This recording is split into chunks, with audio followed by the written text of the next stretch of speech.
Praise the Lord. കർത്താവിന്റെ അതിപരിശുദ്ധമായി നാം വാഴ്ത്തപ്പെടട്ടെ. നല്ല സമയത്ത് ഓർത്ത് ദൈവത്തെ സ്തുതിക്കുകയും വാഴ്ത്തുകയും ചെയ്യുന്ന വിവിധ സ്ഥലങ്ങളിൽ രാജ്യങ്ങളുമായിരുന്ന ദൈവത്തിന്റെ വചനം കേൾക്കുന്ന എല്ലാ പ്രിയപ്പെട്ടവർക്കും കർത്താവായ യേശു ക്രിസ്തുവിന്റെ വലിയേറിയ നാമത്തിൽ എൻ്റെ സ്നേഹവന്ദനം.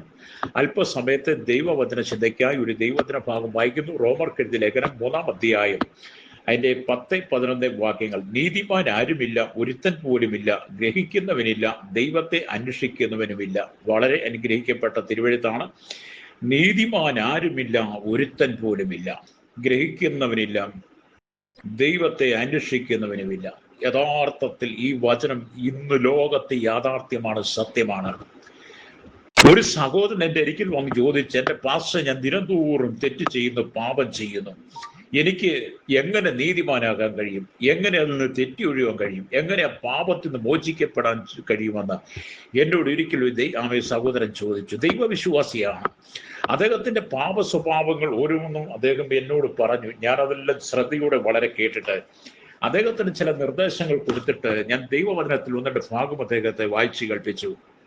അതിലൊരു ഭാഗമാണ് ഹല്ലേലൂയ സങ്കീർത്തന പുസ്തകം 14-ാം അധ്യായം അതിൻ്റെ 2-3 വാക്യങ്ങൾ. ദൈവത്തെ അന്വേഷിക്കുന്ന ബുദ്ധിമാനുണ്ടോ എന്ന് കാണുവാൻ യഹോവ സ്വർഗത്തിൽ നിന്ന് മനുഷ്യപുത്രന്മാരെ നോക്കുന്നു. എല്ലാവരും വഴിതെറ്റി ഒരുപോലെ കൊള്ളരുതാത്തവരായി തീർന്നു, നന്മ ചെയ്യുന്നവനില്ല, ഒരുത്തൻ പോലും ഇല്ല എന്ന് ഞാൻ ആ ഭാഗം വായിച്ച് കേൾപ്പിച്ചിട്ട് ഞാൻ പറഞ്ഞു, താഴോട്ട് നിങ്ങൾ വായിക്കണം.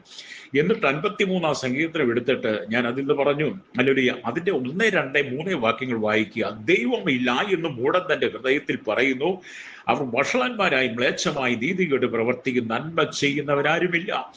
ദൈവത്തെ അന്വേഷിക്കുന്ന ബുദ്ധിമാനുണ്ടോ എന്ന് കാണുവാൻ ദൈവ സ്വർഗത്തിൽ നിന്ന് മനുഷ്യപുത്രന്മാരെ നോക്കുന്നു. എല്ലാവരും പിൻവാങ്ങി ഒരുപോലെ കൊള്ളരുതാത്തവരായി തീർന്നു, നന്മ ചെയ്യുന്നവനില്ല, ഒരുത്തൻ പോലുമില്ല. ഓർത്തു നോക്കിയ ദൈവവചനം ഞാൻ നിങ്ങൾ ജനിക്കുന്നതിന് മുമ്പേ രേഖപ്പെടുത്തി വെച്ചിരിക്കുന്ന ഈ സത്യവചനത്തെ യഥാർത്ഥ വാക്കുകൾ കേട്ടാൽ നമുക്ക് മനസ്സിലാകും എന്നോട് ആ സഹോദരൻ ചോദിച്ച കാര്യത്തിനകത്ത് എത്ര യാഥാർത്ഥ്യമുണ്ടെന്ന്. എന്നെ കേൾക്കുന്ന പ്രിയ സ്നേഹിത, നിങ്ങളിൽ പലരും ഇത് തന്നെയാണ്. അതിനന്തോറും പാപം ചെയ്യുന്നു. എങ്ങനെ നീതിമാനാകാൻ കഴിയും, എങ്ങനെ രക്ഷപ്പെടാൻ കഴിയുമെന്ന് നിങ്ങൾക്ക് പോലും അറിയാതെ അല്ലെങ്കിൽ നിങ്ങൾ പാപത്തിൽ വീണ് ഉരുണ്ടുകൊണ്ടിരിക്കുക. പാപം സാർവലൗകികമായിരിക്കുന്നത് പോലെ തന്നെ പാപത്തിന്റെ ശിക്ഷയും സാർവലൗകികമായിട്ടുള്ളതാണ്. മനുഷ്യൻ അല്ലുടിയ ഓരോ ദിവസവും അല്ലുടിയ പാപത്തിൽ ഓടിയൊളിക്കുവാൻ പലവിധമായ പദ്ധതികൾ ലക്ഷ്യമിട്ടുകൊണ്ടിരിക്കുകയാണ്. പക്ഷേ മനുഷ്യന്റെ പ്രവർത്തനങ്ങളെല്ലാം നഷ്ടപ്പെടുകയാണ്. മനുഷ്യരായി നാം ജീവിക്കുന്ന അല്ലെങ്കിൽ ജനിക്കുന്ന ഓരോ നിമിഷം മുതൽ മരിക്കുന്നവരെ പാപം ചെയ്യുന്നു. ഒരർത്ഥത്തിൽ പറഞ്ഞാൽ നമ്മുടെ അടിസ്ഥാന സ്വഭാവമാണ് പാപം. എന്നെ കേൾക്കുന്ന സഹോദര സഹോദരി, മാതാവി, പിതാവി, നമ്മുടെ ജീവിതത്തിന്റെ നമ്മുടെ സ്വഭാവത്തിന്റെ അടിസ്ഥാനമാണ് പാപം എന്ന് പറയുന്നത്. ഹല്ലേലൂയ.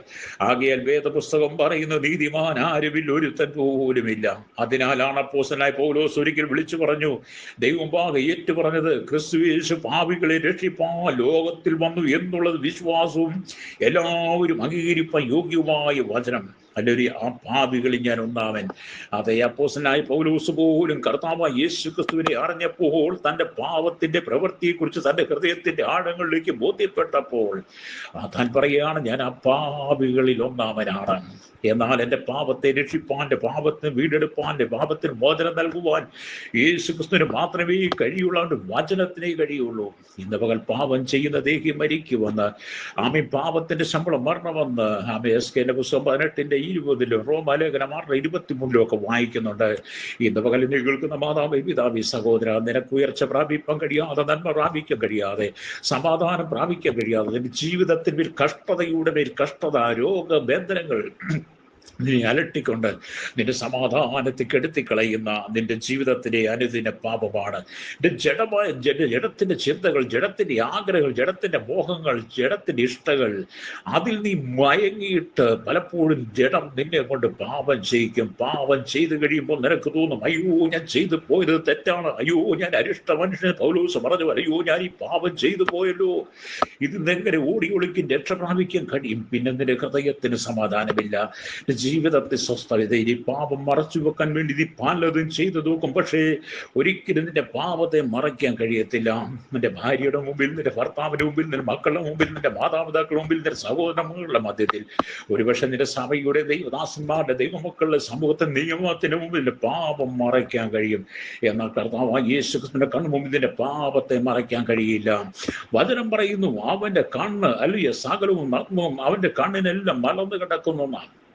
അവന്റെ കണ്ണാപ്തിജാലയ്ക്കത്തുള്ള യേശുവിന്റെ.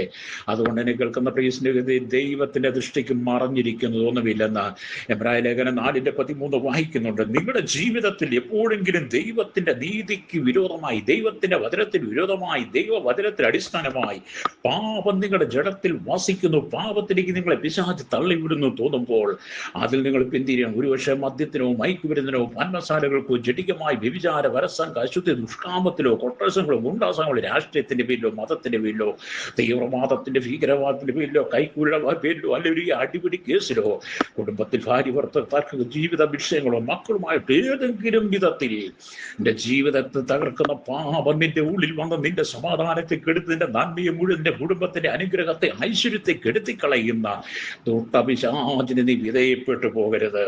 ഹല്ലേലൂയ. അപ്പൊ അതുകൊണ്ട് ദൈവവചനം പറയുകയാണ്, ഹല്ലേലൂയ, ക്രിസ്തുയേശുവിന്റെ വിശ്വാസത്താൽ അല്ലാതെ നിനക്കൊരിക്കലും പാപത്തിൽ നിന്ന് മോചനം നേടാൻ കഴിയത്തില്ല.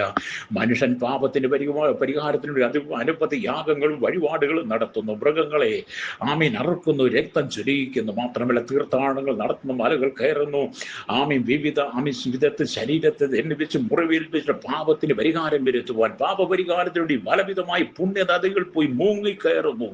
എങ്കിലും മനുഷ്യന്റെ പാപത്തിന് പരിഹാരമില്ല.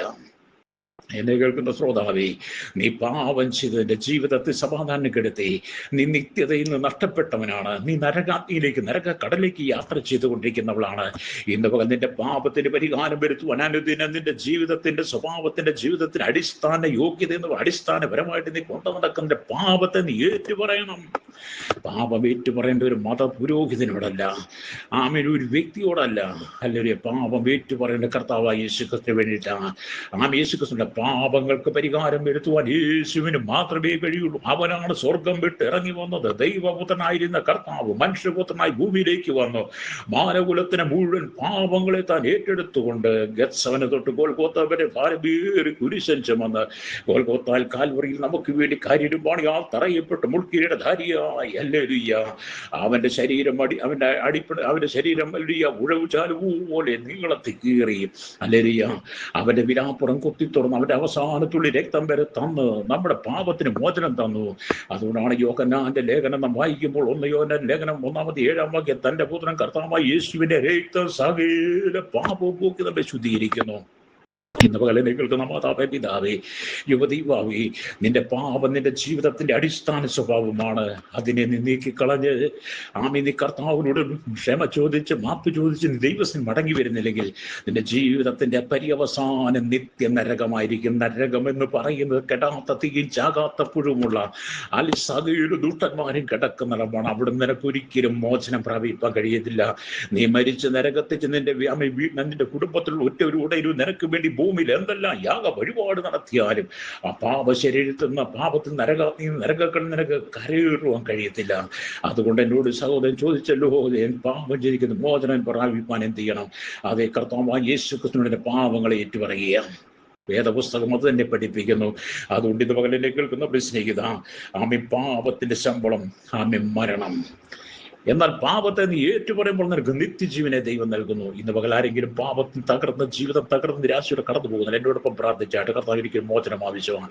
പരിശുദ്ധ ഞങ്ങളുടെ നല്ല ദൈവം ഈശ്വര്യ പിതാവി, പാപത്തിൽ ജീവിക്കുന്ന സകല ജനത്തെ, കേരളത്തിൽ ലോകത്തെ 800 കോടിയധികം ജനത്തെ ഇന്ന് പകൽ പാപപരിഹാരം വരുത്തി ശുദ്ധീകരിച്ച് നിത്യത്തിലേക്ക് പ്രവേശിപ്പാൻ അവർ കൃപ കൊടുക്കണമേ. യേശുവിന്റെ നാമത്തിൽ തന്നെ ആമേൻ.